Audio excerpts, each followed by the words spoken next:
Hello guys, welcome to Tokyo vlogs. And இது வரைக்கும் support பண்ணிட்டுருக்கிற எல்லாருக்கும் ரொம்ப ரொம்ப தேங்க்ஸ். அண்ட் புதுசாக அந்த வீடியோ பார்க்குறீங்கன்னா please do subscribe. And diet lunch என்னெல்லாம் வந்துட்டு இருக்குன்னு சொல்லிட்டு பார்த்துலாம். இது டோக்கியோட பிளேட் இட்லி அண்ட் சாம்பார். நெக்கிக்கு வந்துட்டு மில்லட் ரைஸ் அண்ட் ஒரு நெல்லிக்காய், கொஞ்சமாக நட்ஸும் ஒரு முட்டையும் கொடுத்துருக்கேன். அதுக்கப்புறம் sweet potato and sambar. And மார்னிங்க்கு வந்துட்டு 2 இட்லி அண்ட் கொஞ்சம் சாம்பார், அதோட கொஞ்சம் மூக்கடலையும் ஸ்நாக்ஸாக கொடுத்துருக்கேன்.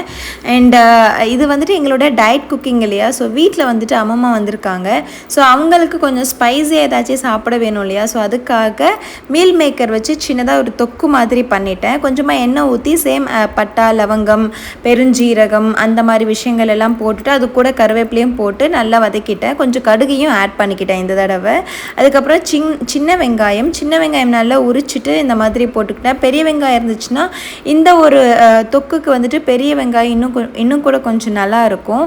ஸோ சின்ன வெங்காயம் உரித்து போட்டுட்டு அது கூட இஞ்சி பூண்டு ரெண்டையுமே தட்டிட்டு அதையுமே ஆட் பண்ணிக்கிட்டேன். கொஞ்சமாக இஞ்சி பூண்டு இதையுமே ஆட் பண்ணிக்கிட்டேன். ஸோ டயட் ஃபுட் அப்படின்றதுனால இப்போலாம் வந்துட்டு பெருசாக இந்த மாதிரி வந்துட்டு ஸ்பைஸாக சாப்பிட்றதுக்கோ இல்லை செய்கிறதுக்கோ இன்ட்ரெஸ்ட்டே வர மாட்டேங்குது. ஸோ வீட்டில் எப்போச்சு ரிலேஷன்ஸ் இருந்தால் அவங்களுக்காக பண்ணுறது தான் இந்த மாதிரி. பட் இந்த மாதிரி செஞ்சுட்டோன்னா அதுக்கப்புறம் நமக்குமே வந்துட்டு அதனோட ஸ்பைசி ஸ்மெல் அது எல்லாமே வந்துட்டு நமக்கு சாப்பிட தோணும், ஒரு இன்ட்ரெஸ்ட் வந்துடும்னு சொல்லுவோம் இல்லையா, அந்த மாதிரி. அதுக்கப்புறமா தக்காளி விலை இப்போ பயங்கர விலை அதிகமாக இருக்குது. அதனால் சின்னதாக குட்டியாக ஒரே ஒரு தக்காளி மட்டும் ஆட் பண்ணிக்கிட்டேன்.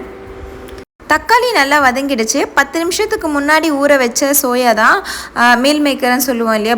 நம்ம வெஜ் பிரியாணி எல்லாம் போடும்போது இது போட்டு கொடுப்பாங்க, ஈவன் மேரேஜ்லேயோ இல்லை நம்ம வீட்டிலே செய்யும்போது கூட. ஸோ இது இந்த மாதிரிலாம் கூட சாப்பிட்றதுக்கு நல்லா டேஸ்ட்டாக இருக்கும். சோயாவுமே நல்லா ஆயில் ஃபுல்லாக வந்துட்டு ஸ்ப்ரெட் பண்ணி மிக்ஸ் ஆனதுக்கப்புறமா மஞ்சள் பொடி அண்ட் மிளகு பொடி, அதுக்கப்புறமா கொஞ்சம் லைட்டாக ஜீரா பொடி இது மட்டும் வந்துட்டு தூவிக்கிட்டேன். ஸோ இது குக் ஆகிறதுக்கு ரொம்ப ரொம்ப ரொம்ப கம்மி டைம் தான் எடுக்கும். ஏன்னா ஆல்ரெடி வந்துட்டு இந்த சோயா வந்துட்டு நல்ல பஞ்சு மாதிரி இருக்கும், டக்குன்னு போட்ட உடனே குக் ஆகிடும். அதுக்கப்புறம் இந்த மசாலாஸ் எல்லாமே ஃபுல்லாக வந்துட்டு நம்ம இந்த மாதிரி நல்லா கலரி விட்டு மிக்ஸ் பண்ணிட்டோம்னு வச்சுக்கோங்களேன், டக்குன்னு வந்துட்டு குக் ஆகிடும். இவ்வளோ தாங்க மீல் மேக்கர் வந்துட்டு ரெடி ஆகிடுச்சு, அதாவது சோயா வந்து ரெடி ஆகிடுச்சு. இந்த ரெசிபி வந்துட்டு ரொம்ப சிம்பிளாக இருக்கும். நம்ம சப்புன்னு வந்துட்டு ஏதாச்சும் சாப்பிட்றோம், ஒரு வெரைட்டி ரைஸ்லாம் சாப்பிட்றோன்னா அது கூட வந்துட்டு சைட் டிஷ்ஷாக வச்சுக்கலாம். ப்ரோட்டீன் ரிச் ஃபுட் இது. அண்ட் கொஞ்சம் பேருக்கு மட்டும் இந்த சோயாவில் வந்துட்டு அலர்ஜி இருக்கும், அவங்க மட்டும் இதை அவாய்ட் பண்ணிக்கிட்டா போதும். நிக்கிக்கும் இந்த சோயா அலர்ஜி அண்ட் டோக்கிக்கும் இந்த சோயா அலர்ஜி. மற்றபடி ப்ரோட்டீன் ரிச் லோ காஸ்ட் ஃபுட்டெல்லாம் இதுன்னு சொல்லலாம். அப்பளைக்கு அவள் கையில் எடுத்துட்டு கழிச்சிட்டு ഉണ്ടായിരുന്നു. പിന്നെ അങ്ങനെയൊക്കെ തട്ടി കുറച്ചാൽ എടുത്തോട്ട് പോയി. മറ്റേത് വെട്ടി അപ്പം കൊടുത്തില്ല. ഒറ്റപ്പെട അത് അന്ന് കളിച്ചിട്ടല്ലേ കണ്ണില് ചോന്ന കളറായിട്ടോ, അത് ഒറ്റ വീസില് കണ്ണിലാണ് കൊടുക്കും. പലതും കൊള്ളുണ്ട് അങ്ങനെ പറഞ്ഞ കൂട്ടൊക്കെ ഉണ്ടായ ഇതൊക്കെ ഈ വേണ്ടാത്തൊക്കെ കുട്ടിക്ക് മേടിച്ചു കൊടുക്കും. പിന്നെ കുട്ടി എന്ത് ചൂണ്ട இந்த விளையாட்டு பொருள் வந்துட்டு மீன் பிடிக்கிற மாதிரி. இது நாமக்கல் போயிட்டுருக்கும்போது அங்கே ஆஞ்சநேயர் கோவில் இருக்கிற பக்கத்தில் விற்றுட்டு இருந்தாங்க. 240 ருபீஸ் சொன்னாங்க. பக்குன்னு ஆகிடுச்சு. நானும் டோக்கியோ வந்துட்டு அதை காமிக்காமல் அப்படியே எஸ்கேப் ஆகிட்டு கூட்டிகிட்டு போயிடலாம் அப்படின்னு சொல்லிட்டு பிளான் பண்ணியிருந்தேன். பட் அவள் எப்படியோ பார்த்துட்டு அது வேணும்னு கேட்டால், புது இடம், பப்ளிக் பிளேஸு, ஸோ ரொம்ப அடம் பிடிச்சா நல்லா இருக்காது இல்லையா. அதுக்காக வந்துட்டு சரி ஓகே வாங்கி கொடுத்துலாம் சொல்லிட்டு கடைசியாக 150 ருபீஸ்க்கு பேசி வாங்கியிருந்தேன். அதுக்கப்புறம் இது கூட வீட்டுக்கு வர வரைக்கும் பயங்கரமாக எங்கேஜாக இருந்தால். இது வந்துட்டு மீன் மாதிரி கொடுத்துருந்தாங்க பிளாஸ்டிக்கில், அதில் ஒரு மேக்னெட், இதில் ஒரு இது செட் பண்ணிட்டாங்க. அப்போது வந்துட்டு தண்ணியில் போட்டுட்டு அப்படியே வந்துட்டு மீன் பிடிக்கிற மாதிரி ஒரு நல்ல ப்ளே தான் இது. அண்டு வீட்டில் அம்மம்மா இருக்கிறதுனால ஏதாச்சும் ஸ்நாக்ஸ் வந்துட்டு வாங்கிட்டு போகலாம் அப்படின்னு சொல்லிட்டு பிளான் பண்ணியிருந்தோம். ஸோ நிக்கியோட ஃபேவரட் வந்துட்டு பாவ் பாஜி. ஸோ அக்கேஷ்னலாக பாவ் பாஜி சாப்பிட்றது ஓகே தான், டேஸ்ட் நல்லாயிருக்கும்னு சொல்லிட்டு அம்மம்மாக்கும் அதே வாங்கிட்டு போனோம். பட் நான் வாங்கலை, ஏன்னா ஜிம்முக்கு போகிறதே வந்துட்டு ரொம்ப கஷ்டப்பட்டு ஒர்க் அவுட் பண்ணுறதுக்காக தான்.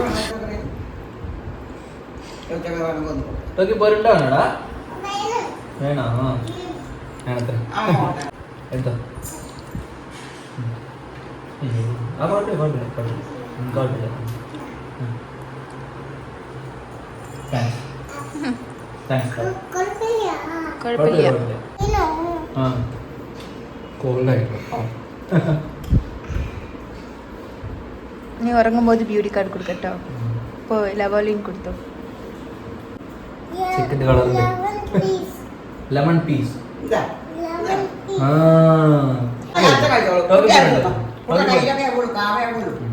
ഗുഡ് ഗേൾ തങ്കു ചെല്ലു പിന്നെ കണ്ടെടുക്കുക ആസം ടോക്കിക്ക് ആ ഓക്കെ കേട്ടോ ശരി കേട്ടോ കാലാപാനി പറഞ്ഞ സിനിമ വന്നതേതാ കലപനിപ്പഴം പഴയതല്ലേ തമിഴുണ്ട് മലയാളമുണ്ട് കണ്ടോർമ്മണ്ടൊക്കെ എന്തായാലും അത് ഇന്ത്യയിലും കണ്ടോർമ്മണ്ട് ചെല്ലാ ഇന്ത്യൻ 2 പ്രാവശ്യം കണ്ടിട്ടുണ്ട് അല്ല അതിന്റെ രണ്ടാമത്തെ ഭാഗം நிக்கிக்கும் அம்மம்மாக்கும் வந்துட்டு பாவ் பாஜி வாங்கியிருந்தோம் அண்ட் எனக்கு வந்துட்டு சாப்பிடாமல் இருக்க முடியாது இல்லையா அதனால் நான் வந்துட்டு தைப்பூரி மாதிரி வாங்கியிருந்தேன் அதில் கர்ட் தான் நிறைய இருந்துச்சு கம்பேர்ட் டு திஸ் அது கொஞ்சம் பரவாயில்ல அப்படின்ற மாதிரி ஃபீல் ஆச்சு ஏன்னா இதில் வந்துட்டு கம்ப்ளீட்டாக வந்துட்டு என்ன போடுவாங்க பட்டர் இல்லைன்னா கீ நிறைய போடுவாங்க ஸோ அதனால் இன்னும் வந்து ஃபேட் தான் அதிகமாகும் கஷ்டப்பட்டு ஜிம்முக்கு போயிட்டு ஒர்க் அவுட் பண்ணிவிட்டு அதை அதிகமாக்க வேண்டாம்னு சொல்லிவிட்டு அதுவும் இல்லாமல் வாயும் கட்ட முடியல அதனால் சைட் பை சைடு வந்துட்டு இதை வாங்கி சாப்பிட்டுட்டோம் நைட் வந்துட்டு டின்னர் அதுக்கப்புறம் எதுவுமே சாப்பிடல இதுவே ஒரு ஹெவி ஃபுட் தான் அதனால் அதை கட் பண்ணிவிட்டு இதை வந்துட்டு கண்டினியூ பண்ணிட்டோம் டோக்கியோவுக்கு வந்துட்டு பொரி உருண்டை கொடுத்துட்டோம் இப்போல்லாம் பேக்கரிக்கு போகணுன்னா வந்துட்டு கொஞ்சம் கஷ்டமாக இருக்குது ஏன்னா அங்கே ஏதாச்சும் ஒன்று டோக்கிக்கு சாப்பிட்ற மாதிரி கிடைக்குமா அப்படின்னு சொல்லிட்டு நான் தேடிட்டுருக்கேன்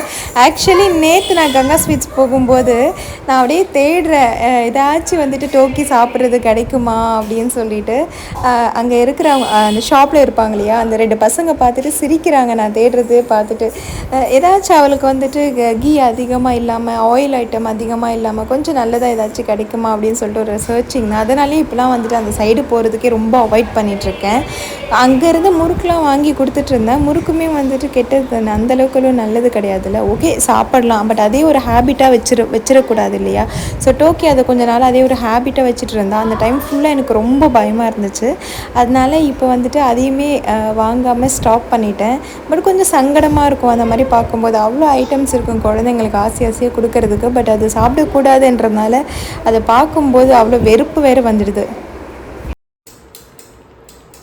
അതിൽ രശ്മി ചേച്ചിയാണ് എന്താ ഇങ്ങനെ എടുത്തിട്ട് ജയിലിൻ്റെ അവിടെ പോയിരിക്കണോ തന്നെ ഉള്ളൂ അല്ലാണ്ടൊന്നും ചെറിയ കുട്ടിയാണ് അങ്ങനെ ഒരു മൂവിയിൽ അത് ഒരു ചെറിയ പാത്രം വന്നാലും അത് മെമ്മറിയാ നീ രശ്മി ചേച്ചി എത്ര ഇതായാലും അതിൽ കാണാൻ പറ്റുമല്ലേ നമ്മളീ ഇല്ലെങ്കിലും ആ സിനിമ കാണുമ്പോഴൊക്കെ ആ പെണ്ണ് ലോകത്തിൽ ഉണ്ടാവും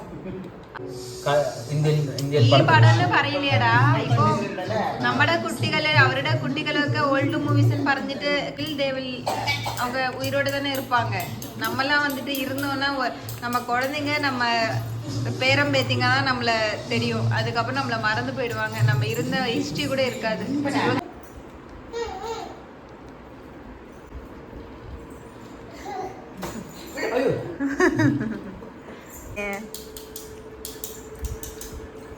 இன்றைக்கி வீடியோ இவ்வளோ தான் இந்த வீடியோ பிடிச்சிருந்துச்சுன்னா ப்ளீஸ் டூ சப்ஸ்கிரைப் அண்ட் உங்களோட ஒப்பீனியனை கமெண்ட் பண்ண மறந்துடாதீங்க அண்ட் என்ன மாதிரி யாருக்கெல்லாம் ஃபீல் இருக்குது நம்ம வந்துட்டு நம்மளோட ஜென்ரேஷன் முடிஞ்சதுக்கப்புறமா அட்லீஸ்ட் 1 2 3 ஜென்ரேஷனாச்சும் நம்ம ஞாபகம் இருப்போமா இல்லை இந்த உலகத்தில் நம்மளோட அடையாளம் வந்துட்டு நம்ம வாழ்கிற வரைக்குமா அப்படின்ற மாதிரி ஒரு தாட் ப்ராசஸ் மைண்டில் ஓடிக்கிட்டே இருக்கும் ஸோ யாருக்கு அந்த மாதிரிலாம் ரிலேட்டடாக இருக்குதுன்னு சொல்லிட்டு எனக்கு கமெண்ட் பண்ணுங்கள்